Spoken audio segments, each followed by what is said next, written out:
Kannada matrimony ಆಷಾಢ offer. ಈಗ membership ತಗೊಳ್ಳಿ, ಆಷಾಢದಲ್ಲಿ free ಆಗಿ ಯೂಸ್ ಮಾಡಿ. ರಾಯಚೂರಿನಲ್ಲಿ ಭೀಕರ ಬರಗಾಲ ಎದುರಾಗಿರುವಂಥದ್ದು. ರಾಯಚೂರು ಜಿಲ್ಲೆ ರೈತರು ಅಕ್ಷರಶಃ ಈ ಬಾರಿ ಕಂಗಾಲಾಗಿದ್ದಾರೆ. ಮಳೆ ಕೈಕೊಟ್ಟಿರುವಂಥ ಹಿನ್ನೆಲೆಯಲ್ಲಿ ಏನು ಬಿತ್ತಿದ ಬೆಳೆ ಸಂಪೂರ್ಣವಾಗಿ ಒಣಗಿ ಹೋಗ್ತಾ ಇರುವಂಥದ್ದು. ಸದ್ಯ ನಾನು ರಾಯಚೂರು ಗ್ರಾಮೀಣ ವ್ಯಾಪ್ತಿಯಲ್ಲಿದ್ದೀನಿ. ದೃಶ್ಯದಲ್ಲಿ ತಾವು ನೋಡ್ಬೋದು, ಒಂದು ಗಿಡ ಚಿಗುರಿದ್ರೆ ಮತ್ತೊಂದು ಗಿಡ ಒಣಗಿ ಹೋಗಿರುವಂಥದ್ದು. ಅಂದರೆ ಇಳುವರಿ ಸಂಪೂರ್ಣವಾಗಿ ಕುಂಠಿತ ಆಗಿದೆ ಅನ್ನುವಂಥದ್ದಕ್ಕೆ ಈ ದೃಶ್ಯ ಸಾಕ್ಷಿಯಾಗಿ ನಿಲ್ಲುತ್ತೆ. ರಾಯಚೂರು ಗ್ರಾಮೀಣ ಭಾಗದಲ್ಲಿ ಅತಿ ಹೆಚ್ಚಾಗಿ ಹತ್ತಿಯನ್ನು ರೈತರು ಬೆಳೀತಾರೆ. ಇಡೀ ಏಷ್ಯಾದಲ್ಲೇ ರಾಯಚೂರಿನಲ್ಲಿ ಬೆಳೀತಾ ಇರುವಂಥ ಹತ್ತಿ ಖ್ಯಾತಿಯನ್ನು ಪಡೆದಿದೆ. ಆದರೆ ಈ ಬಾರಿ ಹತ್ತಿ ಬೆಳೆದಿರುವಂಥ ರೈತರು ಕಣ್ಣೀರು ಸುರಿಸುವಂಥ ಪರಿಸ್ಥಿತಿ ನಿರ್ಮಾಣ ಆಗಿರುವಂಥದ್ದು. ದೃಶ್ಯದಲ್ಲಿ ಏನು ನೋಡ್ತಾ ಇದ್ದೀರಿ ತಾವು, 2 ರಿಂದ 3 ತಿಂಗಳು ಬೆಳೆ ಇದು. ಈಗಾಗಲೇ ಇದು ಸೊಂಟದವರೆಗೆ ಬೆಳಿಬೇಕಾಗಿತ್ತು, ಆದರೆ ಇಳುವರಿ ಕುಂಠಿತ ಆಗಿದೆ. ಅಂದರೆ ಮಳೆ ಬಾರದೇ ಇರುವಂಥ ಕಾರಣಕ್ಕಾಗಿ ಇಳುವರಿ ಸಂಪೂರ್ಣವಾಗಿ ಕುಂಠಿತ ಆಗಿದೆ. ಮತ್ತೊಂದು ಗಿಡಗಳನ್ನು ಕೆಲವೊಂದರಲ್ಲಿ ಮಾತ್ರ ಹೂ ಬಿಟ್ಟಿರುವಂಥದ್ದು, ಕೆಲವೊಂದರಲ್ಲಿ ಆಗಲೇ ಗಿಡಗಳು ಒಣಗಿ ಹೋಗಿರುವಂಥದ್ದನ್ನು ಕೂಡ ತಾವು ದೃಶ್ಯದಲ್ಲಿ ನೋಡಿದ್ರೆ ರೈತರ ಸ್ಥಿತಿಗತಿ ಯಾವ ರೀತಿ ಇದೆ ಅನ್ನುವಂಥದ್ರ ಬಗ್ಗೆ ಒಂದು ಅಂದಾಜು ಸಿಗುತ್ತೆ. ಸಂಪೂರ್ಣವಾಗಿ ಬಾರಿ ಹತ್ತಿ ಬೆಳೆದಿರುವಂಥ ರೈತರ ಸ್ಥಿತಿ ಭಾರಿ ಗಂಭೀರವಾಗಿರುವಂಥದ್ದು. ತಾವು ಇಡೀ ಹೊಲವನ್ನು ನೋಡಿದರೂ ಕೂಡ ಇದೇ ಸ್ಥಿತಿ ಇರುವಂಥದ್ದು.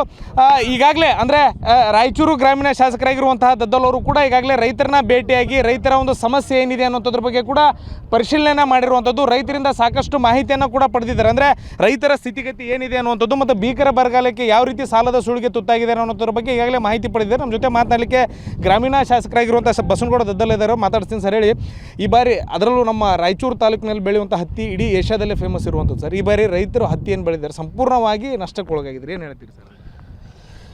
ಇವತ್ತು ರಾಯಚೂರು ಜಿಲ್ಲೆಯಲ್ಲಿ ಅತ್ಯಂತ ಹೆಚ್ಚಿನ ಏನು ಇವತ್ತು ನಾವು ಕಾಟನನ್ನು ನಮ್ಮ ರೈತರು ಬೆಳೀತಾ ಇದ್ದರು.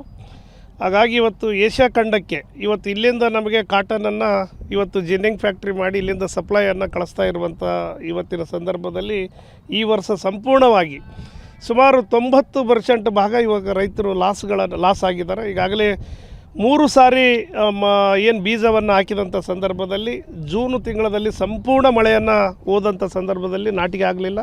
ಮತ್ತು ಸಾಲದ ಸುಳಿಗೆ ಸಿಲುಕಿ ಸಾಕಷ್ಟು ಜನ ಸರ್ ತಮ್ಮ ಕ್ಷೇತ್ರದಲ್ಲೂ ಕೂಡ ಗುಳೆ ಹೋಗ್ತಾ ಇರುವಂಥ ಸ್ಥಿತಿ ಹೆಚ್ಚಾಗ್ತಾ ಇರುವಂಥದ್ದು. ಆ ಬಗ್ಗೆ ಯಾವ ರೀತಿ ಬೇಸರ ಅನಿಸುತ್ತೆ?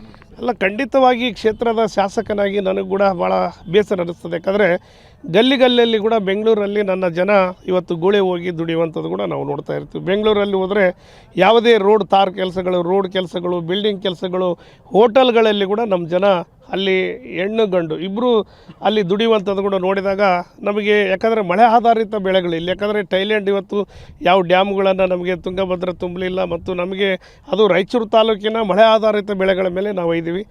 ಮಂತ್ರಿಗಳು ತಕ್ಷಣಕ್ಕೆ ಇವತ್ತೇನು ಜಿಲ್ಲಾಡಳಿತದಿಂದ ಏನು ಡಾಟಾ ಕಲೆಕ್ಟ್ ಮಾಡಿ ಕೊಡ್ತಾ ಇರ್ತೀವಿ, ಅದನ್ನು ಘೋಷಣೆ ಮಾಡಿದರೆ ಏನು ರೈತರು ಸಾಲದ ಸುಳಿಯಲ್ಲಿ ಸಿಲುಕಿರುವಂಥ ರೈತರಿಗೆ ತಕ್ಷಣಕ್ಕೆ ಒಂದು 25% ಫಸ್ಟು ಅವರಿಗೆ ಅಡ್ವಾನ್ಸ್ ಆಗಿ ಇನ್ಸೂರೆನ್ಸ್ ಕಂಪನಿಗಳು ಮತ್ತು ನಮ್ಮ ಸರ್ಕಾರ ಕೊಟ್ಟಾಗ ಮಾತ್ರ ಅವರ ಜೀವನ ಒಂದು ತಡೆಯೋದಕ್ಕೆ ಸಾಧ್ಯ ಆಗ್ತದೆ. ಇಲ್ಲದ್ರೆ ಭಾಳಷ್ಟು ಇವತ್ತು ಸಾಲದ ಸುಳಿಯಲ್ಲಿ ಸಿಲುಕಿದ್ದಾರೆ. ಇದು ರಾಯಚೂರು ಗ್ರಾಮೀಣ ಶಾಸಕರಾಗಿರುವಂತಹ ಬಸನಗೌಡ ದದ್ದಲ್ ಅವರು ಹೇಳ್ತಾ ಇರುವಂಥದ್ದು. ಕ್ಯಾಮ್ರಾ ಪರ್ಸನ್ ವಾಸುದೇವ್ ಜೊತೆ ಭೀಮೇಶ್ ಪೂಜಾರ್, TV9 ರಾಯಚೂರು. ಕನ್ನಡ ಮ್ಯಾಟ್ರಿಮೋನಿ ಆಷಾಢ ಆಫರ್. ಈಗ ಮೆಂಬರ್ಶಿಪ್ ತಗೊಳ್ಳಿ, ಆಷಾಢದಲ್ಲಿ ಫ್ರೀ ಆಗಿ ಯೂಸ್ ಮಾಡಿ.